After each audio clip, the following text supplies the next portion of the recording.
নমাস ধরে খোয়াইয়ের পশ্চিম সিঙ্গিছড়া 16 বছরের নিখোঁজ কিশোরী উদ্ধার করা সহ অপহরণকারী মহিলা থানার পুলিশের জালে।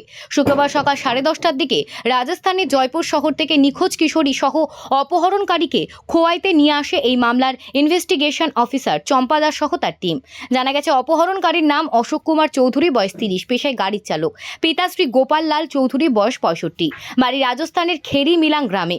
উদ্ধারকৃত কিশোরীকে আইনি প্রক্রিয়া শেষে তার পরিবারের হাতে তুলে দেওয়া হয়।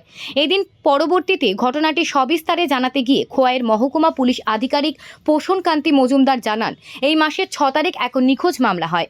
সেই নিখোঁজ মামলার প্রেক্ষিতে মামলা তদন্তকারী অফিসার চম্পা দাস এবং তার টিম রাজস্থানের জয়পুর শহর থেকে নিখোঁজ কিশোরীকে উদ্ধার করতে সক্ষম হয়।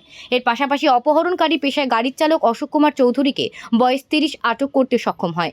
এদিন মহকুমা পুলিশ আধিকারিক যখন সাংবাদিকদের সঙ্গে কথা বলছিলেন তখন উপস্থিত ছিলেন খোয়াই মহিলা থানার ওসি মীনা দেব বর্মা, মামলার তদন্তকারী অফিসার চম্পা দাস সহ অন্যান্যরা।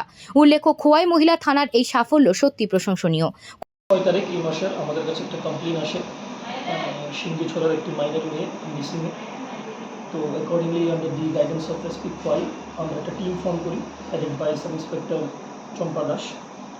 7 তারিখেই আমাদের টিম রাজস্থানের জন্য রওনা হয় ফর্দার ইনভেস্টিগেশন। আমরা জানতে পারি যে রাজস্থানের মাইনর মেয়েটা রিসাইড করছে। তো accordingly sub inspector Champa Das and her team মেয়েটাকে রিকভার করতে সক্ষম হয় along with the assistance of Rajasthan Police.